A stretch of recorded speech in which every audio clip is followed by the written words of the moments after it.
If you're working out for aesthetics or bodybuilding, these 7 basic movement patterns will also help you to build muscle and look more aesthetic, because by covering all of these basic movement patterns, you're essentially going to be hitting all of the major muscles in the entire body.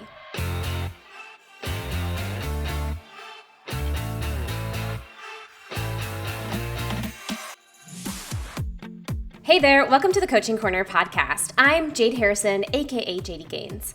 I've been a personal trainer for about 10 years, and I grew up in the fitness industry.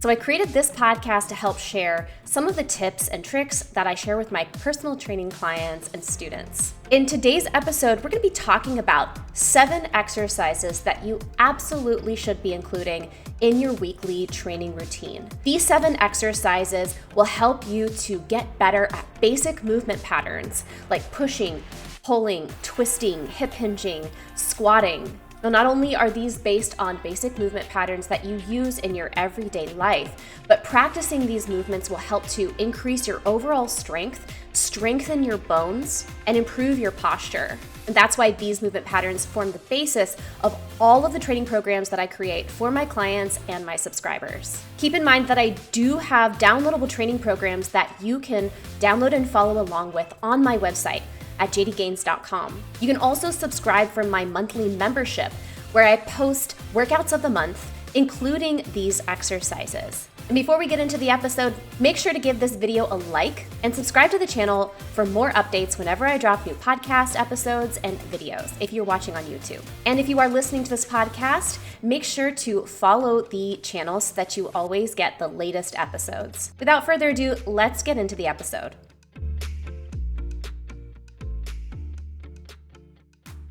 Now, today we're going to be talking about the 7 basic exercises that you should include in your training program. Now, we're talking specifically about resistance training here, but these basic movement patterns can also appear in other styles of training, like if you're doing cardio circuits or if you are doing some mobility work. These 7 exercises are the basic movement patterns of the human body, and practicing them regularly will help you to move better in your everyday life. It will also improve your overall control and strength, and it will also improve your posture and alignment. If you're working out for aesthetics or bodybuilding, these 7 basic movement patterns will also help you to build muscle and look more aesthetic, because by covering all of these basic movement patterns, you're essentially going to be hitting all of the major muscles in the entire body. Regardless of whether you are working out as a beginner, intermediate, or advanced exerciser, all 7 of these movement patterns should be in your workout program every week. So let's take a look at them now. So first up is the push movement pattern. This is the basic movement pattern that you use when you perform exercises like push-ups, planks, chest presses. In an everyday life, you might actually use this movement pattern if you are moving furniture or pushing yourself up off the ground. The major muscle groups that are involved with push strength are the pecs or pectoralis major muscles, that's your muscles in your chest, as well as your triceps, the muscles in the back of your arms that are responsible for elbow extension, and your shoulders or deltoid muscles. But you also have to have pretty significant stability in your core to perform push strength exercises well. Your back muscles also have to engage isometrically to keep you stable as you perform push strength exercises. It's a good idea to include 2 to 3 different push exercises in your workout routine every week. This will help you to practice the movement, but get a variety of stimulus for your muscles. You can do variations of push-ups, like regular push-ups, kneeling push-ups, incline push-ups, decline push-ups. And if you're using weights, you can do dumbbell or barbell chest presses or bench press using a flat bench, or you can also do it as an incline or at a decline to stimulate the muscles a little bit differently.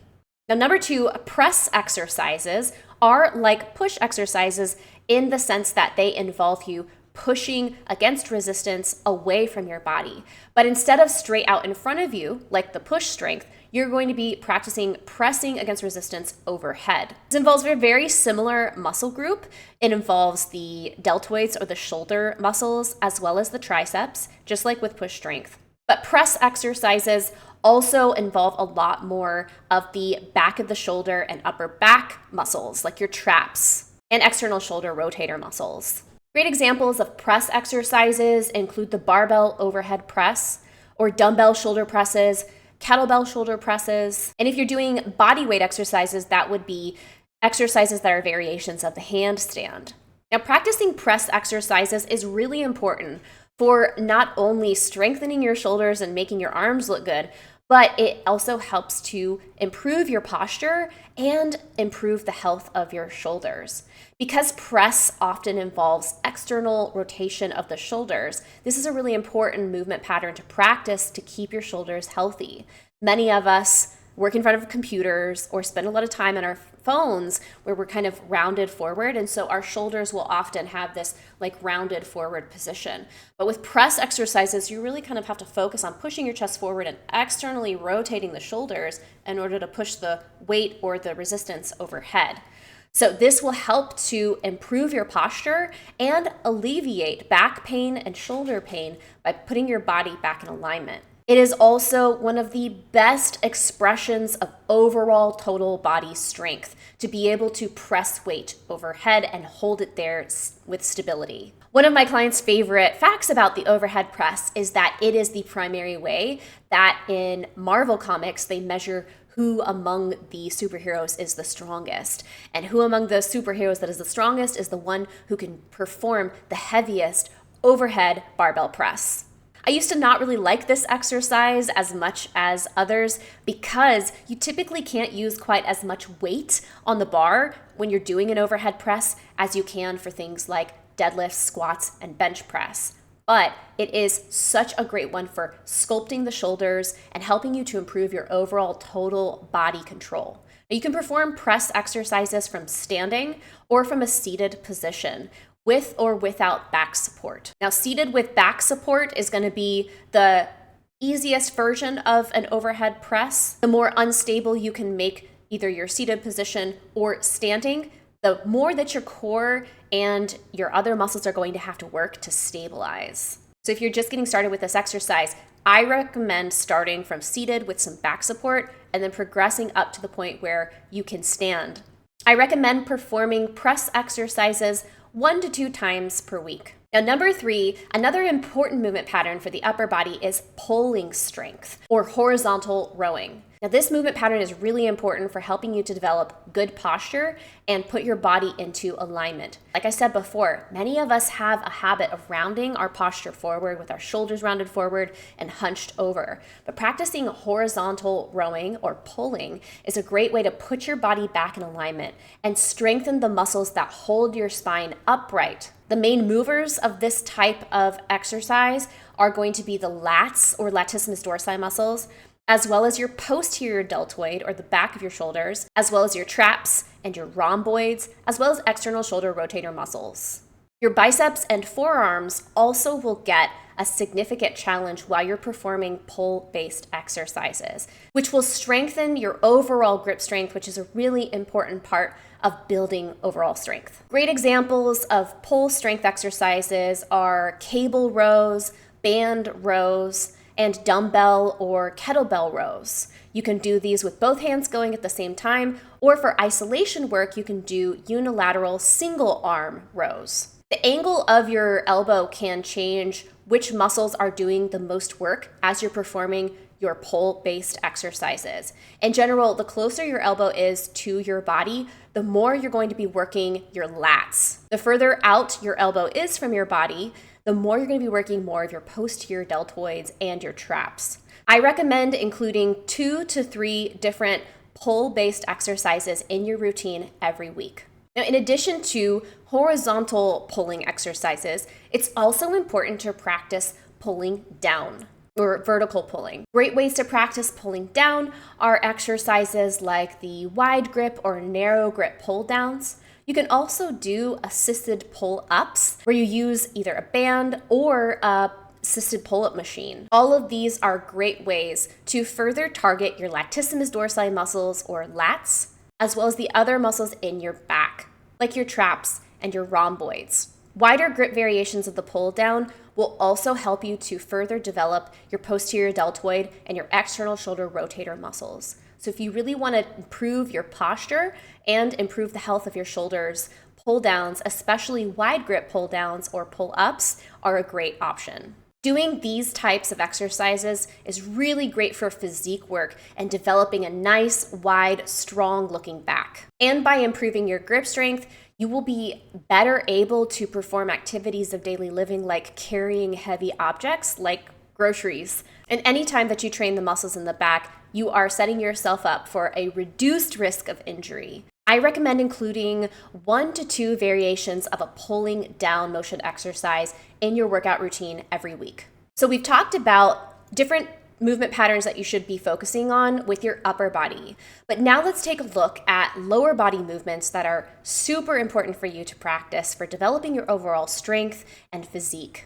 The hip hinge is an incredibly important and foundational movement pattern to master as soon as possible when you start to lift. The hip hinge involves flexing your hips or pushing them back behind you, keeping your back straight, and then you bring your hips back forward to a standing position by using your glutes and your hamstrings. Great examples of exercises that incorporate the hip hinge are good mornings using a band or barbell, as well as Romanian deadlifts and stiff leg deadlifts. Hip thrusts from a bench are also hip hinge exercises. All of these involve you flexing and extending your hips under resistance. Now, when you're performing any variation of the hip hinge, you need to focus on keeping your back rigid and in alignment by engaging your torso muscles like your abdominals, your obliques, and your erector spinae. The primary target muscles of the hip hinge are the gluteus maximus muscles in your bottom, as well as your hamstrings in the back of your thighs, and your lower back, your erector spinae muscles, and your core muscles as well, because they have to engage to stabilize your spine. Mastering this movement will help you to greatly reduce your risk of injury, because many people, especially as they get older, develop poor movement patterns when they go to reach down to pick something up from the ground. Having a solid hip hinge where you're using your glutes and you're keeping your back in alignment will help protect your back when you go to do that. I recommend including some kind of hip hinge exercise in your training program 1 to 2 times a week. You can use bands, weights, cable machines, and do a variety of exercises like I mentioned before, good mornings, RDLs, stiff leg deadlifts, and hip thrusts. Now, in addition to developing a solid hip hinge movement pattern, it's also important that you learn how to master the squat. The squat is the basic movement pattern that you use whenever you go to sit down or stand up from something. In addition to the hip hinge, this movement involves bending the knees and the ankles to lower your body down. And just like with the hip hinge, it's important to perform this exercise while keeping your spine in alignment. So having a solid core is important for this as well. The main muscles involved in performing squats are the quadriceps in the front of your thighs, as well as your gluteus maximus muscles in your bottom, as well as your hamstrings, and then your calves and your tibialis anterior muscle along the front of your shin are also important here. You can perform body weight squats to focus on mastering the form. I also like to give my clients a super band to hold across their shoulders to help cue them to keep their shoulders back and engage their upper back to keep their back straight. As you master this movement pattern, you can make it a little bit harder by adding weight. I like to start with a goblet squat using a single hand weight or kettlebell in front of the chest, and then progress my clients into dumbbell front squats, and eventually over to the barbell, where you can perform different variations of the barbell squat, back squats, or front squats. The squat is probably the most complicated of these movement patterns, and it usually takes a little bit of time to master it. Here are a couple of tips that I use to help my clients to perform this movement pattern correctly. One is that you want to focus on having your hips, your knees, and your ankles bending at the same time. Now, many people, because they sit in a chair all day for work, tend to have tight hamstrings and calves. And so if you have tightness in the back of your legs, that's going to greatly limit your mobility. So you may not be able to lower yourself down all the way into a seated position with your thighs parallel to the floor, but that is the position that you want to eventually work towards being able to hold. If you have trouble getting low in the squat without rounding your spine, then you need to focus on developing your ankle mobility, the strength in your calves, as well as the mobility of your thighs, namely your hamstrings and your quadriceps. Strengthening your back will also help you to be able to keep yourself upright while you're performing this exercise. I recommend taking it super slow in the beginning. and practicing all of your squats with a slow rate of lowering down for 4 seconds before pausing at the bottom to make sure that your body's in alignment and balanced, and then coming up for 1 second. Going slow with this movement will help you to ensure that every step of the way, as you're lowering your body down into the position, you're keeping your balance, you're using the right muscles, and you're keeping your body in alignment. It's also a good idea to take a video of yourself performing this exercise from the side so that you can analyze how your ankles, your knees, and your hips are bending, if they're going together, or if one area is lagging behind the other. As you master the squat exercise, you can make it a little bit more challenging for yourself by performing unilateral squat exercises like Bulgarian split squats or lunges. But focus on mastering the form first. And keep in mind that no matter how advanced you get as a lifter, you're always going to need to take some time to focus on your technique. It's very common for even advanced lifters to get some bad habits that slip into their technique here and there, which can greatly limit their ability to lift more and can also lead to risk of injury. So I always recommend taking the reps nice and slow most of the time. Train some variation of the squat 1 to 3 times per week using a variety of exercises to develop this movement pattern and build muscle throughout your entire body. And now number 7, the last movement pattern that you should be practicing in your workouts every week is rotation. By this I mean specifically rotation of the torso or thoracic spine. For this, you should practice actually rotating through the thoracic spine with exercises like Russian twists, wood chops, and bicycle crunches. But you also should practice anti-rotational movement, where you resist rotating while your body is performing some kind of an uneven exercise. Good examples of this would be holding a plank position while doing shoulder taps, or lifting your legs or stepping them out side to side. All of this will help you to develop better posture and core control, which is super important for helping you to reduce your risk of injury while performing other exercises. It's also a really great way to develop mobility in your back. I know most of my clients struggle with tightness in their backs, and performing rotational exercises greatly reduces the discomfort and the back pain that they feel in their everyday lives, in addition to making their core stronger and allowing them to lift heavier. Now, the main muscles that are involved in thoracic rotation are your obliques muscles in the sides of your torso. But other muscles also have to engage here to stabilize you and to assist with the exercise, like your latissimus dorsi muscles, as well as your abdominals. Practicing rotational exercises is also really important if you are an athlete, because most athletic movement involves some form of rotation.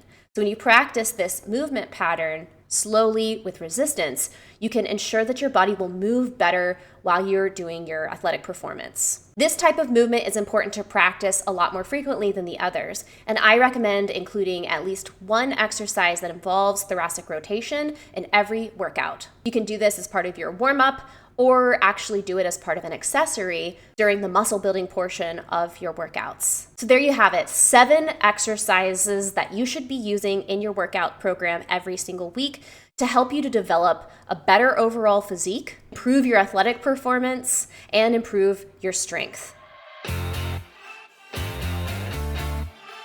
And that's the episode for today. Thank you so much for joining me. Let me know what your thoughts are about these 7 exercises, and also let me know if you're using them in your workout routines. Are there any exercise patterns that you are not including that you are thinking about adding more of? Let me know all of that in the comment section if you're watching this on YouTube. If you're listening to this podcast, thank you so much for listening. Make sure that you have followed the channel so that you always get the latest episodes. If you're on YouTube, make sure to like this video if you found it helpful, and subscribe to the channel so that you always get the latest videos. Again, I'm Jade Harrison, aka JD Gains.